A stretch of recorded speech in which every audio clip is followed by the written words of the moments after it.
მოგესალმებით, მეგობრებო, ვაგრძელებთ ჩვენს პროექტს Zoom-ერის ვიდეო მიმოხილვები. ჩვენი შემდეგი სტუმარი არის Samsung Galaxy Tab 2, მოდელი არის P3100. ეს არის მართლა შესანიშნავი ტაბი, რომელსაც გააჩნია 7 ინჩიანი, ანუ 7 დიუმიანი დისპლეი და დღეს ვისაუბრებთ სწორედ ამ მოდელის შესახებ. მე ეკრანის სამცელ ფირს ავაძრობ. რათა კარგად გამოჩნდეს თუ რა ხდება ეკრანზე. ტაბი გამოიყურება შემდეგნაირად, აქვს 7 დიუმიანი ეკრანი, ოდნავ სქელი ჩარჩო აქვს, ანუ კიდიდან დისპლეიმდე აქვს ოდნავ განიერი ჩარჩო.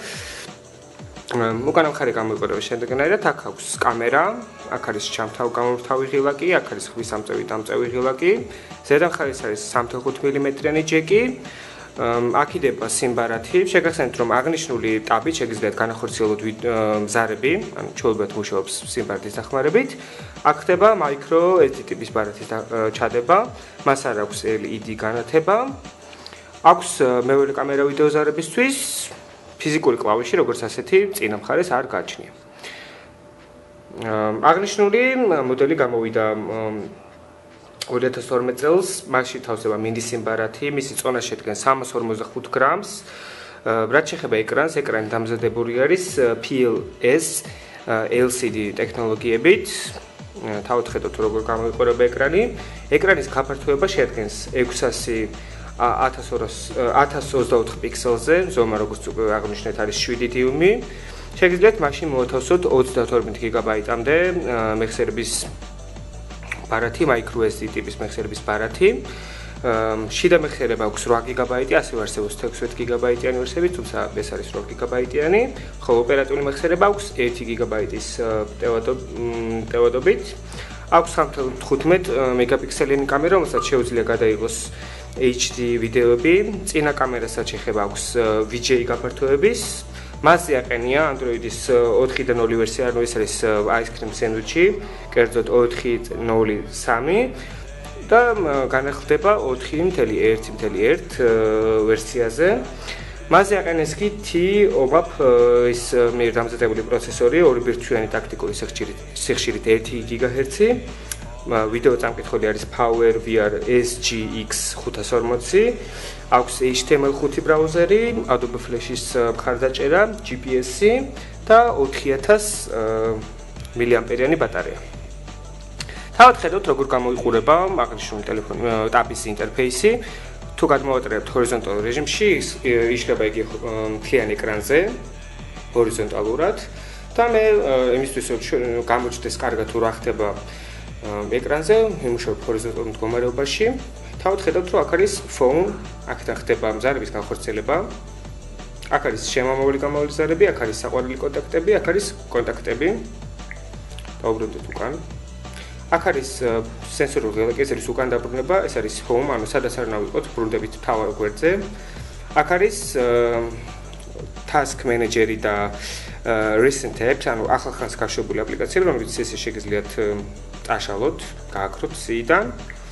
და აქედან შეგვიძლია შევიდეთ task manager-ში, საიდანაც შეგვიძლია ნახოთ რომელი აპლიკაცია არის გაშვებული, რამდენ ოპერატიულ მეხსიერებას მოიხმარს და ასევე შეგვიძლია გავაკეთოთ clear memory, ანუ ეს ნიშნავს რომ ოპერატიული მეხსიერებას, ანუ RAM-ს ვანთავისუფლებთ სუმთლიანად. აქედან შეგვიძლია ვნახოთ თუ რამდენ მეხსიერებას ვიყენებთ და აქ შეგვიძლია მაგალითად რაიმე მინიშნება მივიღოთ თუ როგორ გამოვიყენოთ ტაბი.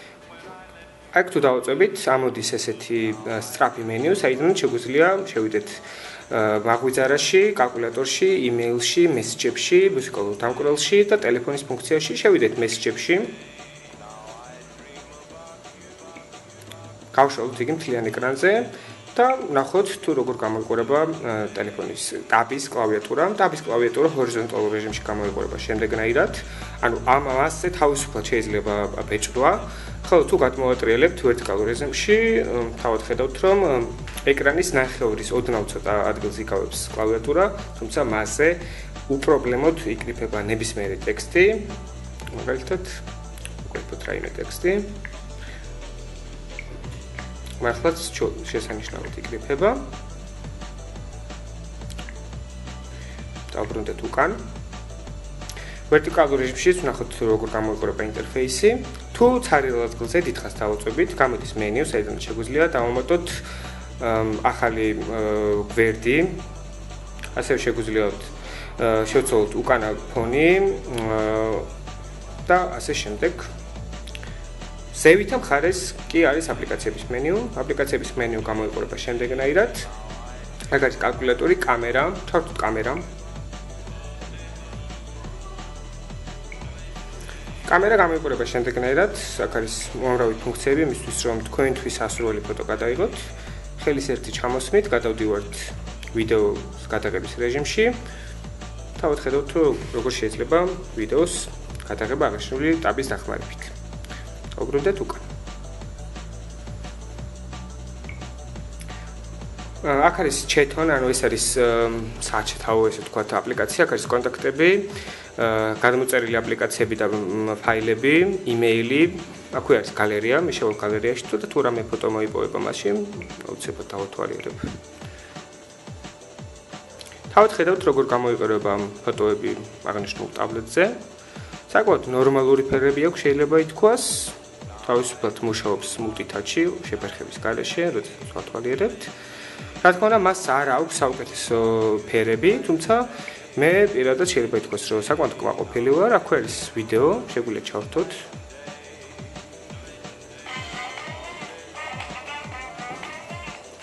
აქედან ხდება მისაწევა. აქვს ერთი სპიკერი, თუმცა საკმაოდ ხმამაღალი.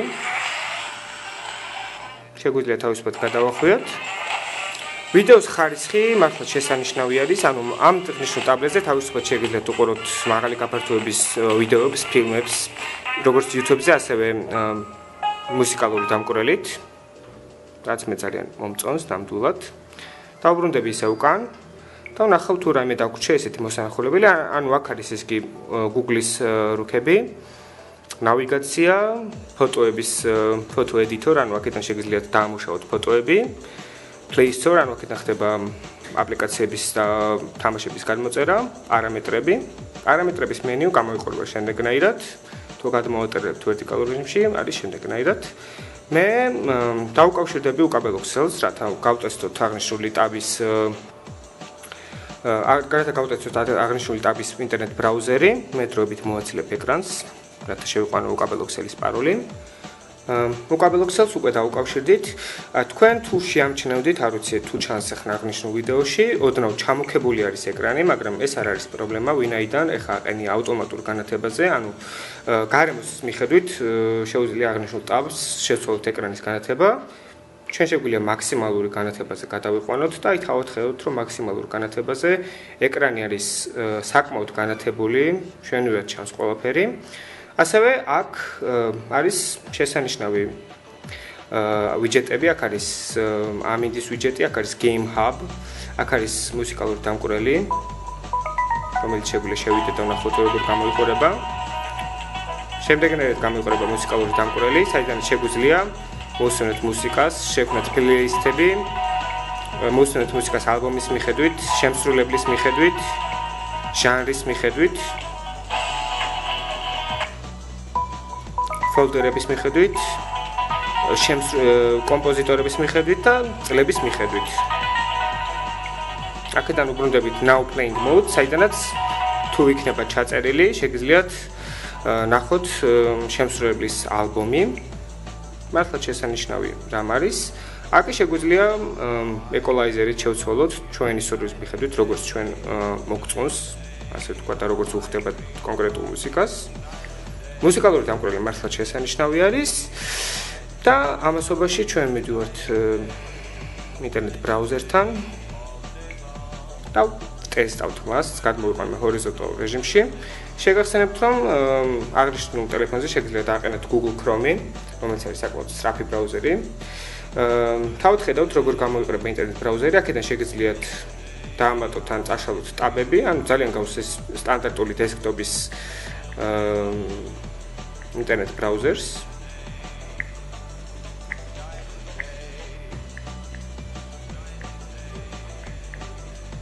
Zoom-1.g და დაახლოებით 5 წამში საიტი უკვე ჩაიტვირთა. თავად ხედავთ, შესანიშნავად გამოიყურება ჩვენი საიტი აღნიშნულ ტაბზე. ყველაფერი ყველაზე პატარა ტექსტიც კი შესანიშნავად ჩანს ნამდვილად. შეგახსენებთ, რომ აქ თავისუფლად კითხულობს ქართულ ტექსტს, მუშაობს multi-touch-ი და გააჩნია პრინციპში ყველა ის ფუნქცია, რომელიც გააჩნია ჩვეულებრივი დესკტოპის ბრაუზერებს. თავი შეგიძლიათ პირდაპირ უყუროთ მაგალითად YouTube-ის ვიდეოებს. ერთ-ერთ ვიდეო ჩავთოთ. ჩვენი მიმოხილვის ვიდეო შეგვიძლია ჩავთოთ აქვე და პირდაპირ ბრაუზერიდან ხდება YouTube-ის ჩართვა. რა ვიცი, ამაზე მეტი პრინციპში პლანშეტმა რა უნდა შეძლოს. იგი ნამდვილად შეგიძლიათ ინტერნეტ ბრაუზინგის თვალსაზრისით ნოუთბუქს და კომპიუტერს თუ გავითვალისწინებთ მის პორტაბელურ ზომას, ის მართლაც შესანიშნავი მოწყობილობა არის, თუნდაც კინოების ჩასაწერად და საყურებლად, ასევე ინტერნეტში საძრომიელოდ. და ჩვენ ასევე გავტესტოთ YouTube-ის აპლიკაცია, რომელიც უკვე განლაგებული არის ტელეფონში და მე ძალიან მომწონს, როგორ არის Android-ის ტაბლეტებზე YouTube-ის აპლიკაცია. ერთგვარი ოვალურად არის განლაგებული სხვადასხვა ვიდეოები, რომლებიც ვიდეო საჯესტები, რომელსაც ესე აგდებს და მართლაც შესანიშნავად გადადის ვიდეოდან ვიდეოზე. მე ძალიან მომწონს მართლაც და ერთ-ერთ ვიდეოს დავუჭიროთ ხელი.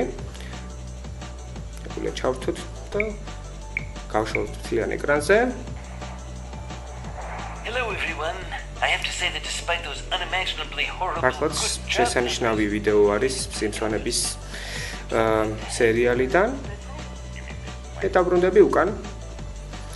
შეიძლება ითქვას, რომ აღნიშნული ტაბლეტი არის მართლაც ძალიან კარგი, აქვს საკმაოდ კარგი ფასი და იმის გათვალისწინებით, რომ ახლა უკვე ძალიან ესე ვთქვათ, ომი მიმდინარეობს 7 დიუმიან ტაბლეტებში, ეს არის Samsung Galaxy Tab 2, ეს არის iPad mini, ეს არის Google Nexus 7, ეს არის ასევე Amazon Kindle Fire HD 7 დიუმიანი. აღნიშნულ ტაბს აქვს ის უპირატესობა, რომ მისგან შეგიძლიათ განახორციელოთ ზარები, ასევე მას აქვს 3 ჯიქსელების ხარდაჭერა, ასევე მას აქვს კამერა და ასევე აქვს შესანიშნავი ფასი. თუ დაგაინტერესებთ უფრო მეტი, ეწვევთ ჩვენ საიტს zoomer.gr და გაიგეთ ნებისმიერი დეტალი.